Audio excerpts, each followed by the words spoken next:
바울의 사역에서 차지하는 가르침의 위치. 바울은 도대체 사역에서 어떤 가르침의 위치를 가졌길래 내가 이 복음을 위하여 반도자와 교사로 세우심을 입었느냐 라는 내용입니다. 우리는 이제 관계에 따라 위치가 정해지잖아요. 엄마 아빠가 될 수도 있고 남편 아내 할아버지 할머니가 될 수 있죠. 그럼 바울은 무엇이냐? 이 사역에서 차지하는 가르침 위치는 무엇이냐?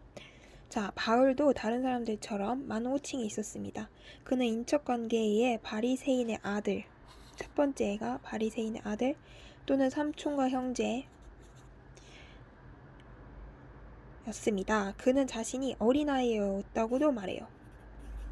종교적으로 바리새인의 지도자이기도 했고요.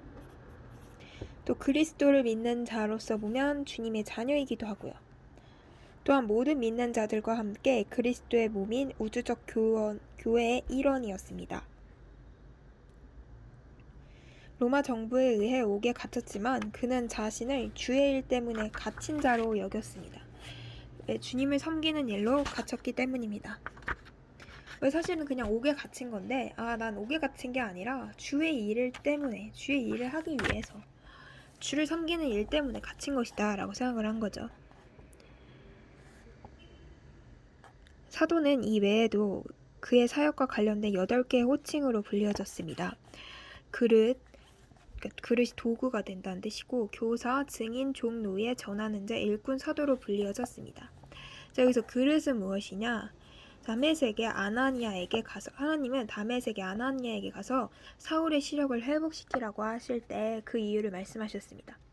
이 사람은 택한 나의 그릇이라.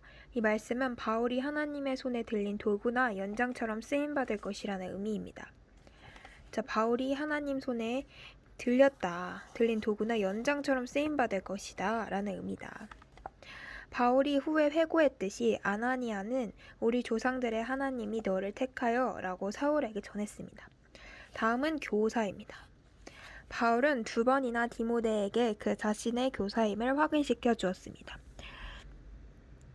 그리고 증인으로도 들렸는데 이 증인은 뭐냐? 11명의 제자들에게 말씀하셨던 것처럼 너희가 내 증인이 되리라. 예수님은 바울도 그의 증인이 되리라고 하셨습니다. 또 종은 2번씩이나 바울은 그리스도의 종, 돕는 자, 다른 사람들을 섬기는 자라고 불렸습니다. 바울도 자신을 그리스도의 일꾼, 하나님의 일꾼, 새 언약의 일꾼, 복음의 일꾼, 교회의 일꾼으로 불렸습니다. 다음은 노예입니다. 노예가 뭘까라고 또 생각해 볼 수 있는데 5번이나 바울은 자신을 주님의 종들, 다른 사람에게 소유된 자라고 불렸습니다. 그는 예수 그리스도의 종, 하나님의 종이었고 바울과 디모데는 그리스도를 위한 종들이었습니다. 구약시대 종들 중 일부가 주인에게 감사해서 그들 자신을 주인에게 바치듯 바울도 기꺼이 그의 일생을 주님을 섬기는 일에 들였습니다. 그는 이런 부류의 종이 된 것을 부끄러워하지 않고 오히려 자랑스럽게 여겼습니다. 자, 일생을 주님을 섬기는 노예가 되었다. 유일하게 바울을 종이라고 불렀던 사람들은 귀신 들린 소녀로 점을 쳐주는 일로 많은 돈을 벌게 해준 여종이었습니다. 그를 종이라고 유일하게 이 귀신 들린 소녀가 말해줬대요. 다음은 전하는 자예요. 전하는 자는 느낌 오죠. 2번씩이나 바울이 자기는 전파하는 자 캐릭스와 사도로 세움을 입었다라고 기록을 했습니다. 캐릭스란 공적인 사건들을 공포하거나 좋은 소식을 선포하는 사람들을 말하는 거예요. 캐릭스 이제 외웠다. 전하는 자에게 우선 자질은 그를 보낸 자의 신실한 대리인이 되거나. 자, 전하는 자에게 우선된 자질은 뭐겠습니까? 그를 보낸 자의 신실한 대리인이 되거나 그의 말을 전하는 일입니다. 전하는 자는 장본인이 아니라 그가 전하는 메시지는 그의 것이 아니고 반드시 보낸 사람의 것이어야 했습니다. 자, 그가 전하는 메시지는 그의 것이 아니라 반드시 보낸 사람의 것이어야 했다. 다음은 일꾼입니다. 일꾼. 자, 바울이 자신을 가리켜 단 한 번 사용한 것은 예수 그리스도의 레이툴고스. 레이툴고스는 이거 무엇이냐? 바로 일꾼이란 뜻인데 이 말은 레이툴기아라와 연결되어 제사장 혹은 다른 사람들의 종교적 의무에 흔히 사용되었던 단어입니다. 바울은 복음 선포를 통해 제사장의 의무를 수행하고 있었습니다. 제사장처럼 그는 신앙을 가진 이방인들을 주님께 제물로 드렸죠. 다음은 사도입니다. 네? 제사장처럼 신앙을 가진 이방인들이 이제 신앙을 가질 수 있도록 도와주는 역할을 했나 보다. 다음은 사도입니다. 바울에게 가장 자주 쓰이는 호칭은 사도죠. 사도 바울. 아포스톨로스. 사도는 아포스. 많이 좀 아포. 하지만 톨로스, 톨도나. 아포스톨로스. 이는 권한을 이임받아 파송되어 자신을 보낸 자를 대표한다는 의미입니다. 자, 권한을 이임을 받아서 파송되었다. 그리고 자신을 보낸 자를 대표한다는 의미가 바로 사도다. 자, 바울과 다른 사도들은 하나님께 위임을 받은 신적인 권위를 가진 자들로 하나님의 대리인이며 대반인이었다. 바울은 이 호칭을 그의 서신서들 중 인사말에 9번이나 사용했습니다. 이 사도는 그러니까 사도하면 떠오르는 게 그쵸, 바울이죠. 예수 그리스도의 종 바울은 사도로 부르심을 받아 하나님의 뜻을 따라 예수 그리스도의 사도로 부르심을 입은 바울. 하나님의 뜻으로 말미암아 예수 그리스도의 사도된 바울. 사람들에게서 난 것도 아니요 사람으로 말미암은 것도 아니요 오직 예수 그리스도와 및 죽은 자 가운데서 그리스도를 살리신 하나님 아버지로 말미암아 사도된 바울. 와, 이게 9번이 나오네. 여기도 사도된 바울. 사도된 바울. 예수의 명령을 따라 예수 그리스도의 사도된 바울. 예수의 사도된 바울. 예수 그리스도의 사도인 바울. 누가는 이고니온과 루스드라에서 바울과 바나바를 사도들이라고 2번 기록합니다. 누가라는 사람도 사도라고 기록을 한 거죠. 그것도 11번이나 그를 사도라고 말했습니다. 그로 말미암아 우리가 은혜의 사도의 직분을 받아 네가 이방인의 사도인 만큼 하나님이 사도인 우리를 다른 사람에게는 내가 사도가 아닐지라도 너희에게는 사도니 나의 사도됨을 주 안에서 인친 것이 너희라. 나의 사도 중에 지극히 작은 자라. 내가 하나님의 교회를 핍박하였으므로 사도라 칭함을 받기에는 감당치 못할 자로다. 내가 역사하나 나를 이방인에게 사도로 삼으셨느니라. 우리가 그리스도의 사도로 우리가 너희 가운데서 유순한 자가 되어 유모가 자기 자녀를 기름과 같이 하였으니 내가 전파하는 자와 사도로 세움을 입은 것은 내가 이방인의 스승이 되었노라. 내가 이 복음을 위하여 반포자와 사도와 교사로 세우심을 입었노라. 바울의 사도권은 그가 구원받을 때 책임이 주어졌다는 면에서 독특합니다. 자, 그가 구원을 받을 때 책임이 주어졌다. 실제로 하나님은 바울이 출생할 때부터 이 사역을 위해 그를 구별해 놓으셨습니다. 바울이 가진 사도의 독특성은 하나님이 그를 이방인의 사도가 되도록 만드셨다는 점인데 이것이 독특성. 바울의 독특성은 출생할 때부터 이 사역을 위해 그를 구별해 놓으셨다는 것. 하나님을 그를 이방인의 사도가 되게 하셨다는 것. 바울의 가르침에 대한 강조를 나타내는 다른 표시들. 위에 8개의 호칭들을 살펴보면 그릇, 교사, 증인, 종, 노예, 전하는 자, 일꾼, 사도 이렇게 8가지가 나와 있는데 그 가운데 교사라는 호칭이 2번밖에 안 나와 있습니다. 그러나 교사로서의 바울의 역할이 중요하다는 점을 부각시키기 위해 가르침과 관련된 많은 동사와 명사들이 사용이 되었는데요. 표 1은 바울 사도의 사역 중 교육이 얼마나 중요한 것임을 보여줍니다. 자, 바울의 교육과 관련된 참고 구절들. 디다스코가 아니라 디다스코인데요. 동사 디다스코는 무엇이냐? 만남에 안디옥에 데리고 와서 둘이 바나바 바울 교회에 1년간 모여있어 큰 무리를 가르쳤고 바울과 바나바는 안디옥에서 유하며 다수의 사람들과 함께 주의 말씀을 가르치며 전파하니라. 1년 6개월을 유하며 그들 가운데서 하나님의 말씀을 가르치느니라. 이게 바로 디다스코를 사용한 문장들입니다. 이게 디다스코가 어디에서 쓰였는지는 우리는 알 수가 없어요. 그러나 디다스코도 있고 여기 다 디다스코가 쓰였고, 그 다음에 디다케라는 것도 있고, 명사 디다케. 설마 이거를 물어보시려나? 그 다음에 명사 디다스칼리아를 사용하기도 했고요.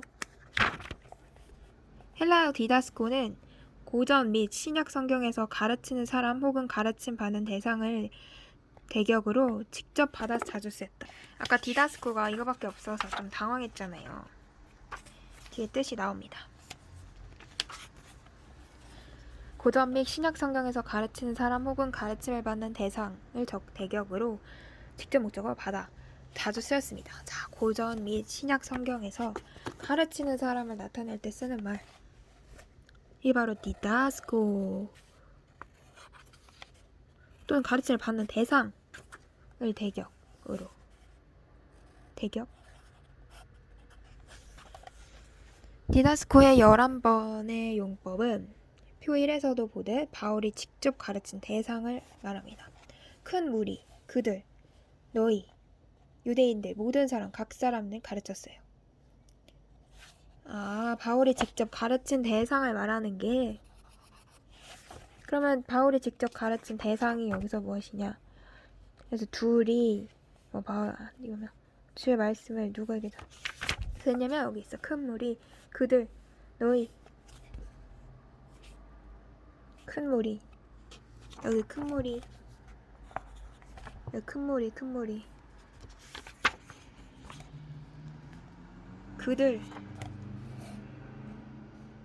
그들은 안 나와 있어.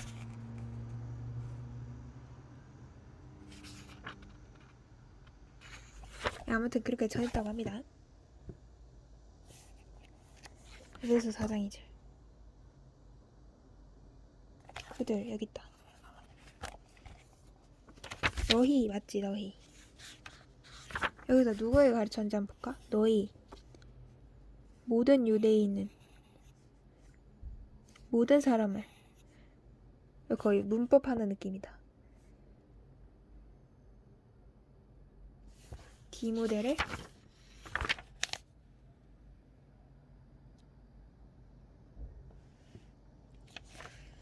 각 사람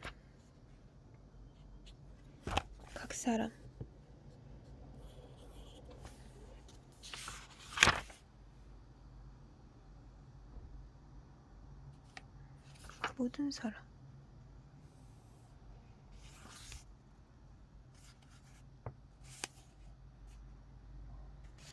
네, 그렇게 해서 주 예수 그리스도의 전통 및 바울의 교육 장소는 교회를 비롯한 여러 곳이었습니다. 디다케는 무엇이냐?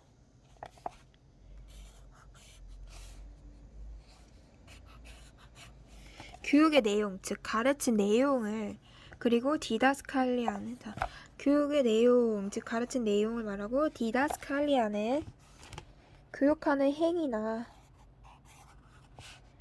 가르친 내용을 암시하는 겁니다. 일부 사람들은 두 단어를 만일 디다케가 교리로 번역된다면 디다스칼리아는 가르침 또는 가르치다의 행위로 번역되어야 한다고 구별하기도 합니다.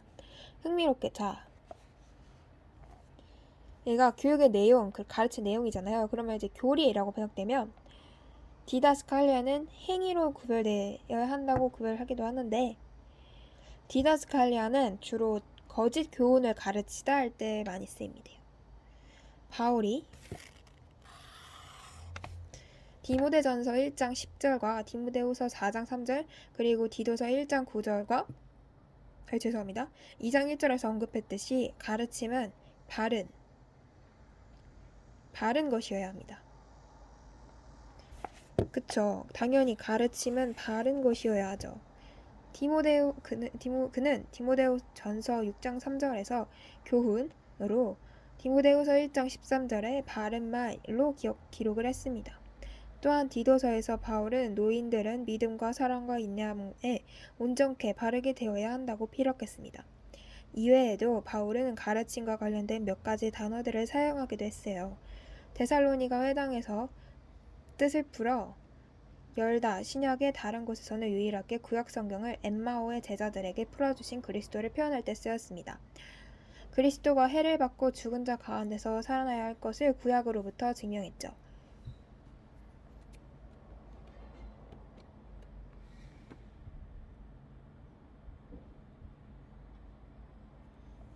자, 데살로니가 해당해서 뭘 썼다? 뜻을 풀어. 그게 뭐래? 디아노이고. 여기는 이게 안 나오네? 디다케까지만 나오고. 디다스칼리아. 세 가지 나오긴 했네. 그래서 몇 가지 단어, 그러니까 너무 소수여서 언급을 조금 하고 가는 거. 뜻을 풀어. 디아노고이고.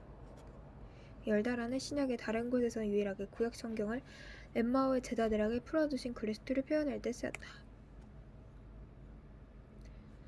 그리스도가 해를 받고 죽은 자 가운데서 다시 살아나야 할 것을 구약으로부터 증명했다.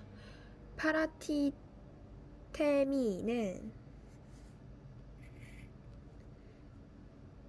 옆에 두다라는 의미다. 또 나머지 것들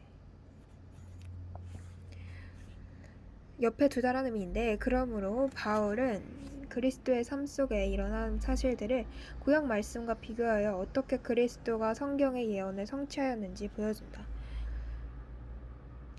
파라티테미는 맡기다, 의탁하다. 파라티테미 어떻게 하면 좋을까? 어떻게 해올까? 파라티테미는 맡기다, 의탁하다 혹은 무언가를 남에게 맡기다 라는 의미를 갖습니다. 몇몇 성읍에서 바울은 장로들을 주께 의탁하고 디모데에게 바울이 가르쳐준 것을 다른 사람에게 부탁하라고 말했습니다. 그리고 바울은 디모데에게 내가 내게 이 경계 상로서 명하노니 라고 편지를 썼습니다. 데살로니가 교인들에게는 우리가 주 예수로 말미암아 너희에게 무슨 명령을 준 것을 너희가 아느라 라고 말했습니다. 가르침과 관련된 또 다른 단어는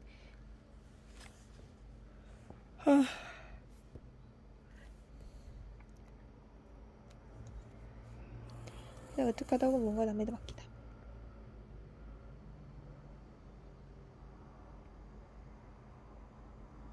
데살로니가 교인들에게는 우리가 주 예수로 말미암아 너희에게 무슨 명령으로 준 것을 너희가 아느냐 라고 말했다.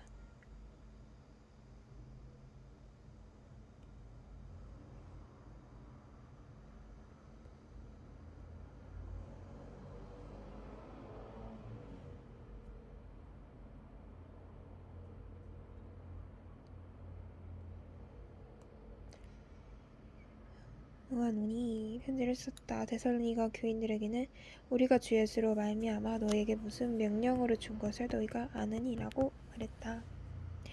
가르침과 관련된 또 다른 단어는 에크티테미로 그 의미를 말하다 혹은 설명하다라는 의미입니다. 로마에서 바울은 하나님의 나라에 대해 설명했습니다. 가르침에 해당하는 또 다른 단어는 카테케오는 바울의 율법의 교훈을 받은 유대인을 언급할 때 또 스스로는 남을 가르치기 위하여 깨달은 마음으로 5마디 말을 하는 것이 40마디 방언으로 말하는 것보다 더 낫다는 사실을 말할 때, 그리고 가르침을 받는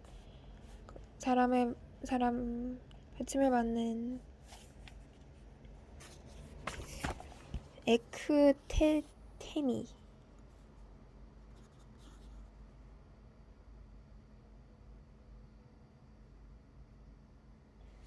또 있어. 에크테템이라고 그 의미를 말하다 혹은 설명하다라는 의미다. 로마에서 바울은 하나님의 나라에 대해 설명했다.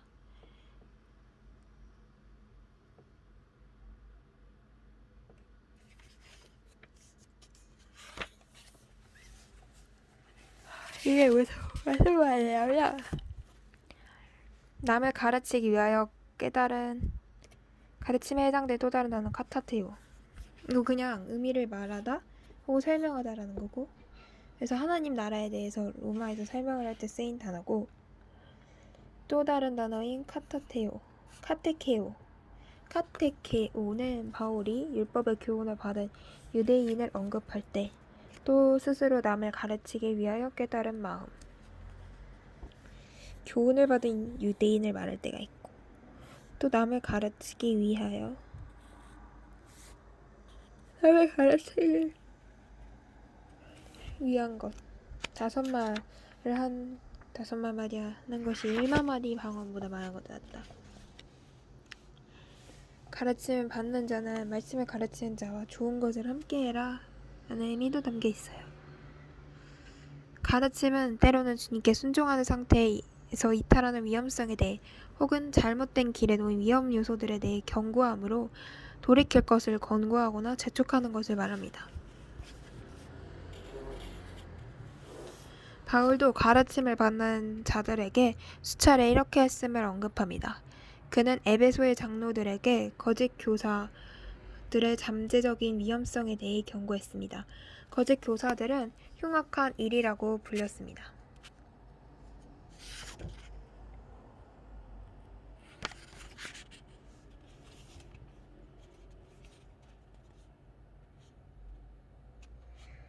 로마의 신자들에게는 서로 경고할 수 있는 능력이 있다고 확신했습니다. 아울러 고린도 교회들에게 편지하는 것은 그들의 자기 만족이나 교만에 대해 경고하기 위해서라고 했습니다. 그리스도를 선포할 때 그는 모든 사람을 향한 경고에 가르침을 포함을 시켰네. 아이고, 자, 가르침이라는 것이 또 뭔가 새로운 진리를 알려주는 것이 아니라 주님께 순종하는 상태에서 이탈하는 위험성 혹은 잘못된 길에 놓인 위험 요소들에 대해서 경고하는 것 또한 가르침이라는 거예요. 누구에게 가르쳤냐면 에베소 장로 교인들에게도 거짓 교사들을 아주 흉악한 일입니다 라고 가르치기도 했고요. 또 로마의 신자들에게는 서로 경고할 수 있는 능력이 있다고 확신했고, 아울러 고린도 교인들에게 편지하는 것은 자기 만족이나 교만에 대해 경고하는 것도 있었어요. 그리고 그리스도를 선포할 때 모든 사람을 향한 경고, 즉 충고는 디다스코에 포함시켰대요.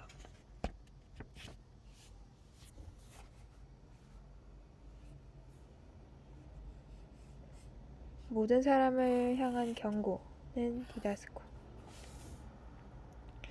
이와 유사하게 골로새에 있는 교인들에게도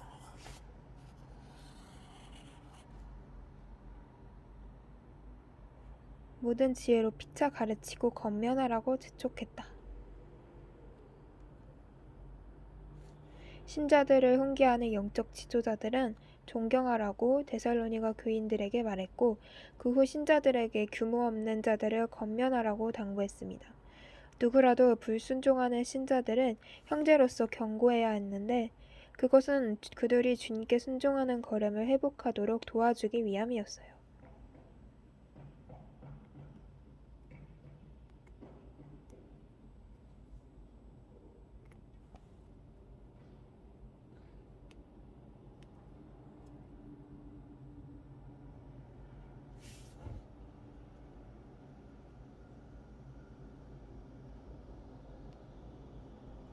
그 후 신자들에게 규모 없는 게으른 자들을 권면하라고 당부했다. 누구라도 불순종하는 신자들은 형제로서 경고해야 했는데, 그것은 그들이 주님께 순종하는 걸음을 회복하도록 도와주기 위함이었다. 때때로 바울은 신자들에게 자기 중심적인 길을 가는 위험성을 경고하고 그들을 하나님의 길로 돌이키도록 훈계하는 것이 반드시 필요함을 깨닫기도 했습니다. 자기 중심적인 길을 가는 걸 되게 경고를 했고, 하나님의 길로 돌아오도록 훈계하는 것이 반드시 필요하다고 말해줬죠. 가르침은 때론 이런 부정적인 면까지도 포함을 합니다. 가르침과 관련된 몇 개의 단어들은 사도 바울의 사역에서 교육이 얼마나 중요한 위치를 차지해주는지 말해줍니다. 교육은 초대교회의 중요한 사역 가운데 하나였습니다. 교회에서 지도자의 역할을 맡은 자들은 그들의 선배처럼, 그리고 주님께서 모범을 보이신 것처럼 교육에 중점을 두어야 한다고 가르쳤습니다.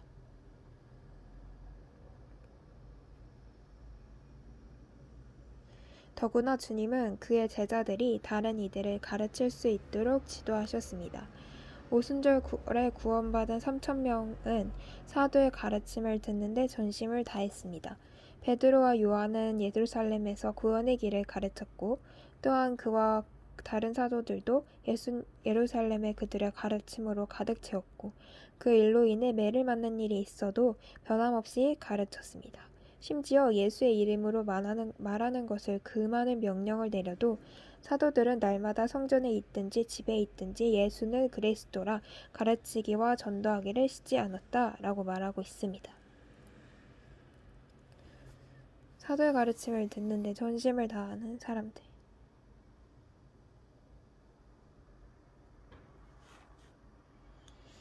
사도들은 날마다 전도하기를 쉬지를 않았대요. 이것은 이제 사도들이 열심히 헌신하는 장면이네요. 사도들이 구원의 길을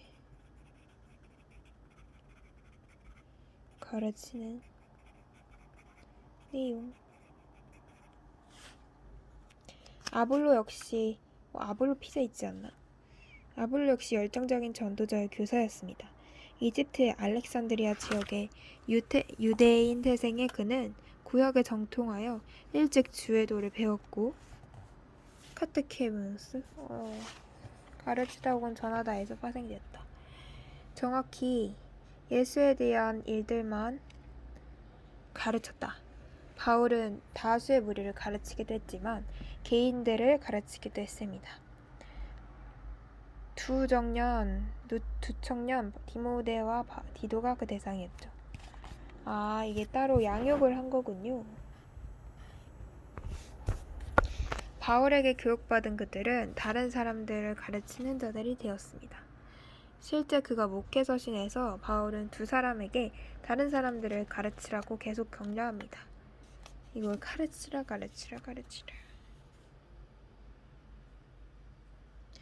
위에 표에 나타난 성경 구절들은 바울이 그의 사역에 중점을 두었던 것과 다른 사람들이 그에게 본받기를 원했던 것이 무엇인지 보여줍니다.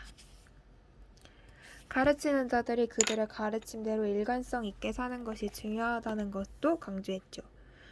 그리스도와 같은 삶의 모습을 뒤따르지 않는 가르침은 위선에 불과합니다.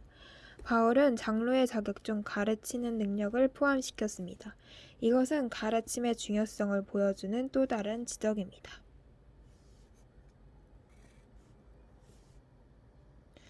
가르치는 능력이 바로 디다크티코스.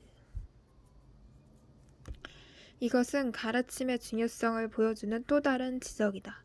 장로들의 우선되는 책임이 설교와 가르침에 있음을 강조했으며 이 두 가지는 교회 사역에 우선되는 항목들이다. 이번엔 장로와 가르침을 받고 디모데와 디도가 이제 가르침을 받고 그냥 그렇게 그랬어요 하고 살고 끝난 게 아니라 그렇군요 하고 끝난 게 아니라 가르침대로 일할 수 있게 사는 것이 중요하다. 다음은 장로를 가르치고 있어요. 장로의 자격증 가르치다. 디다크티코스 능력을 포함시켰다. 이것은 가르침의 중요성을 보여준 또 다른 지적이다. 장로들의 우선되는 책임이 설교와 가르침, 장로들은 책임이 있어요. 바로 설교와 가르침입니다. 이 두 가지는 교회 사역에 우선되는 항목들이다. 바울은 디도에게 장로들은 밑분 말씀의 가르침을 그대로 지켜야 하리니 라고 말했어요. 말씀의 가르침을 말씀의 가르침을 그대로라는 뜻은 가르침에 따라라는 그렇게 살아라라는 말이거든요. 장로는 진리의 수호에 관심을 쏟아야 하고 다른 이들도 그렇게 하도록 격려하며 진리에 반대하는 자들을 대항해 변호해야 합니다. 바울은 하나님의 말씀을 가르치는 것이 무엇보다 중요하며 주의 종들은 누구라도 장로들뿐만 아니라 반드시 가르치기를 잘할 능력이 있어야 한다고 재차 강조합니다. 그는 가르치는 영적 은사를 아주 중요한 위치로 끌어올렸습니다. 바울이 로마서 12장 8절과 고린도전서 12장 28절에 30절에 열거한 영적 은사들 중 교사가 거의 앞부분에 놓여 있다는 걸 여러분 알 수 있습니다. 에베소서 4장 11절에는 교사를 목사와 연관시켜 동일한 은사의 직책으로 표현했습니다. 교사들은 그들이 가르치는 사람들을 마치 목자, 목자가 양을 돌보듯이 인도해야 한다. 그리고 돌봐야 한다고 말합니다. 지역 교회의 목자들은 목회할 때 하나님의 말씀을 가르침으로 성도들을 먹여야 합니다. 그러므로 목자와 교사는 가르치는 목자라는 하나의 의미로 이루어진 단어가 되는 것이죠.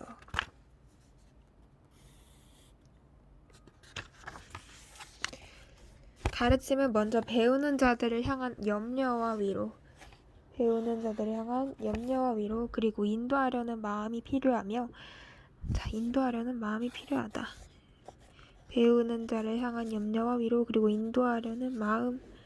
그 다음으로 영적인 성장에 필요한 음식, 즉 성경의 진리를 주의 깊게 가르치는 것이 요구됩니다. 바울은 신자들 중 일부는 분명한 영적 은사를 갖고 있지만 다른 신자들은 그 외의 것을 갖고 있다고 설명합니다. 받은 은사가 각각 다르니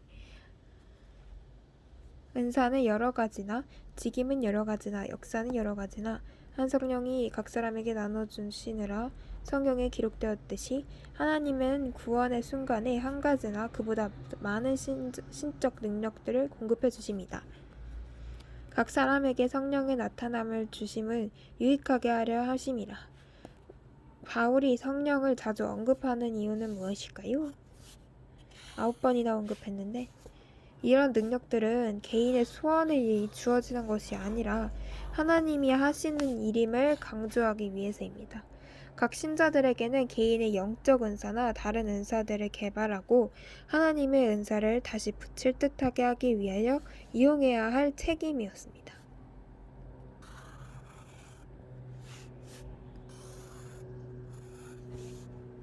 한 신자가 가르침의 은사를 받았을 때 바울은 가르치는 자면 가르치는 일로 섬기라고 말했습니다. 뭔가 안심이 되지 않습니까? 저는 사실 가르치는 자의 은사를 받았는데 다른 일을 하려고 애를 썼거든요.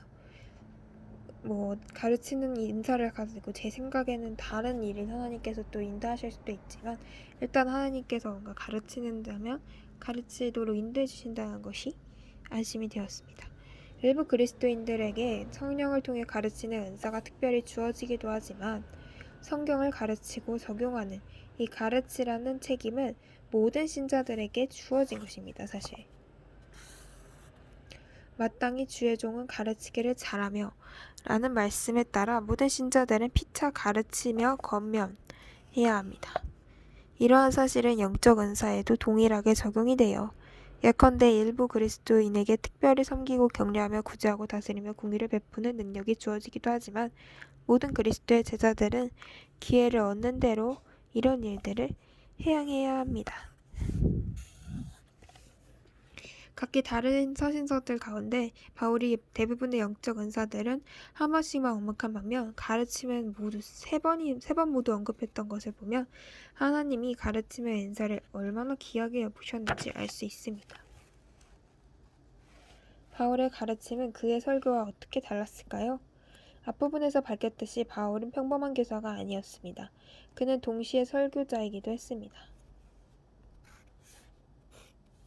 설교자라는 헬라어 단어는 케리소에서 파생된 단어로 전하는 자로 알리거나 선포하다, 좋은 소식을 공적으로 알리거나 말로 공포하다라는 의미입니다. 바울이 이 두 가지 일을 함께 했다는 사실은 그리 놀라운 일이 아닙니다. 예수님이 제자들에게 이 두 가지를 함께 하라는 임무를 주셨기 때문입니다. 하나님 나라에 대해 설명하고 가르치라고 말씀하셨습니다. 예수님 자신도 두 가지를 병행하였죠. 사도행전과 바울서신서에 기록된 바울 설교 사역과 관련된 구절들이 모두 표 3, 4에 나와 있습니다.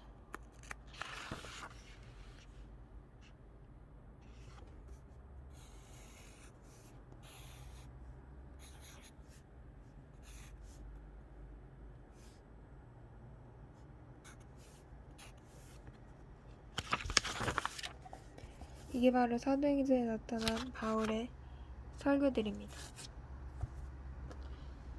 자, 동사 케리소 설교하다 라는 뜻이고 유앙겔리조마이 복음을 선포하다. 다른 동사들은 랄레오, 아낭겔로, 카탄겔로, 팔레시아 조마이, 디아말티로마이.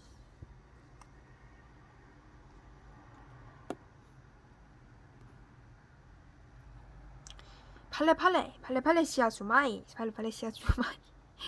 빨리빨리 시야를 넓혀가지고 사람들의 공개적으로 혹은 담대히 말하는 거지. 팔레시아 조마이. 자, 카탄켈러는 카탄켈로. 엄숙하게 선포하는 거. 이거는 완전 엄숙한 거. 디아말티로마이. 맞지? 해리포터 마법 주문 같아. 디아말티로마이. 아닌겔로. 아난겔로 선포하다. 아, 난 이게 겔로 좋아. 아난겔로 선포하다. 랄레오 말하다. 랄레오라고. 자, 위에 7개의 다른 동사들로 표현된 31개의 구절들은 그리스도를 다른 사람들에게 전파하는 일을 행한 바울의 깊은 헌신과 지칠 줄 모르는 실천력을 보여줍니다.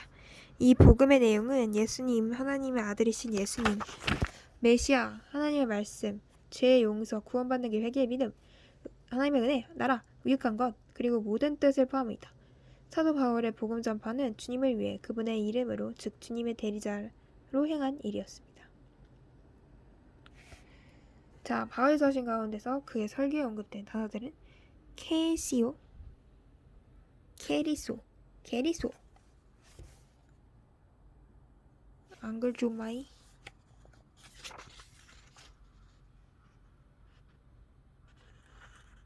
유앙겔리조마이, 케리소. 써놔야겠네.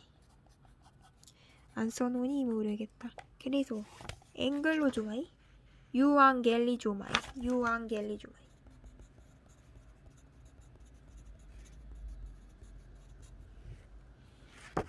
엄숙하게 선포하다가 뭐였더라?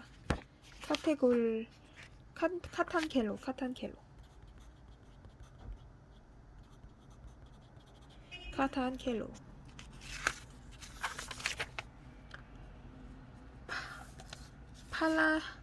팔레시아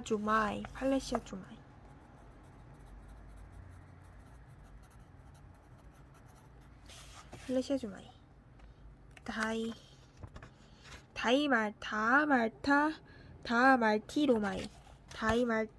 다이말티로마이. 다이말티로마이가 맞는지 확인해 보겠습니다. 다말티로마이.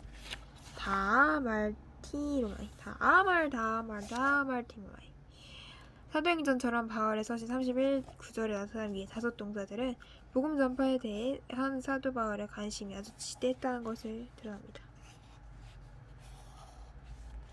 그는 신실한 좋은 소식을 접하는 신실한 전령이었다. 그는 많은 사람들의 구원의 놀라운 소식을 듣고 예수 그리스도를 영접하기를 소망하며 설교를 했습니다. 바울이 선포했던 내용은 그리스도, 그의 부활, 복음, 믿음, 그리고 그리스도의 말로 다할 수 없는 부요함 등이었습니다. 이제 바울이 설교와 가르치는 일 2가지를 병행했다는 점이 분명한 사실로 입증되었습니다. 디모데와 교회 장로들 뿐만 아니라 다른 이들도 바울처럼 2가지 일을 병행했죠.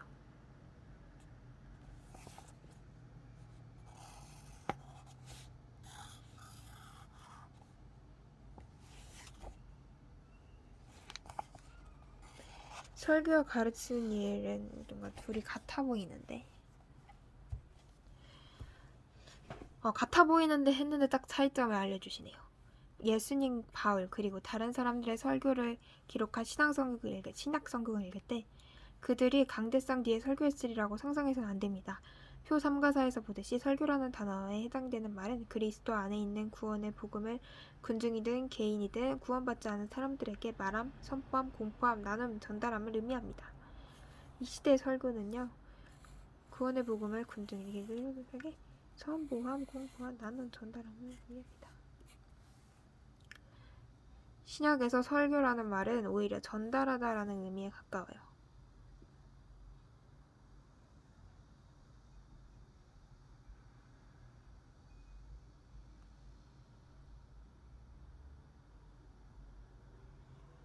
신약에서 설교라는 말은 오히려 전달하다에라는 의미랑 가깝다. 물론 그 목적은 성령의 역사하심에 의지해 사람들이 죄에서 돌이켜 그리스도를 그들 개인의 구주로 영접하게 만드는 일이었다.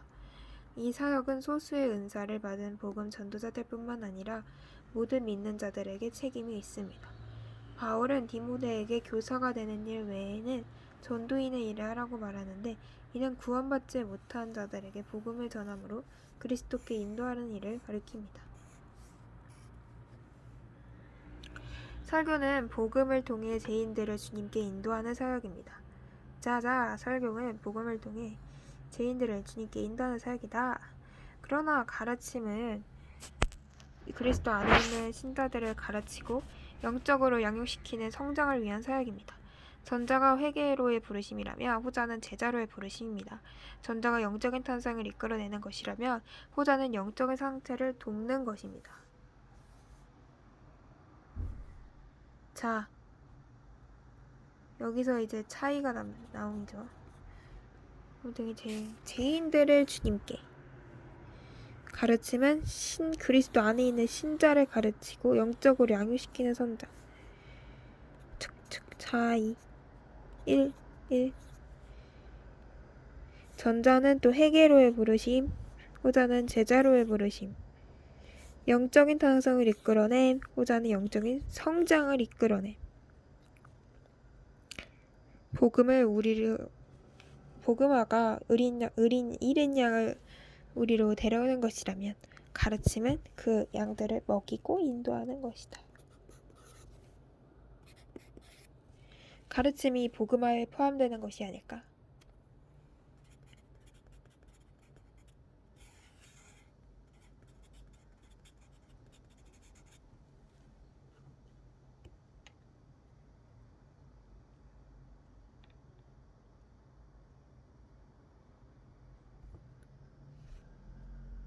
바울이 에덴에서 복음을 전파한 경우에도 가르침이 포함되어 있습니다. 그의 예수와 또 몸의 부활을 전함을 듣고 일부 아덴 사람들은 우리가 너의 말하는 이 새 교가 무엇인지 알 수 있겠느냐 하고 물었어요. 베드로의 복음화는 노력 또한 가르침을 포함하고 있습니다. 위의 예들은 가르침과 설교가 다르지만 어느 정도 서로 중복되는 부분이 있다. 복음화는 확실한 진리를 선포하는 동시에 사람들에게 구원 얻지 못한 상태와 주님이 구원을 베푸시는 방식을 가르치는 것 모두가 포함되어 있는 게 바로 복음화다. 구약의 예언, 예수님 근데 왜 가르침이 복음화에 포함된다. 와우, 어쩐지 둘이 연결은 이상했어. 쓰고 보니. 지우개.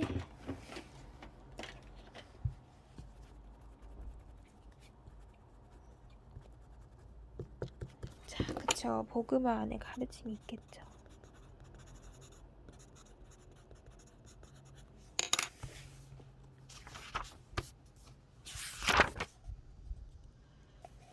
자,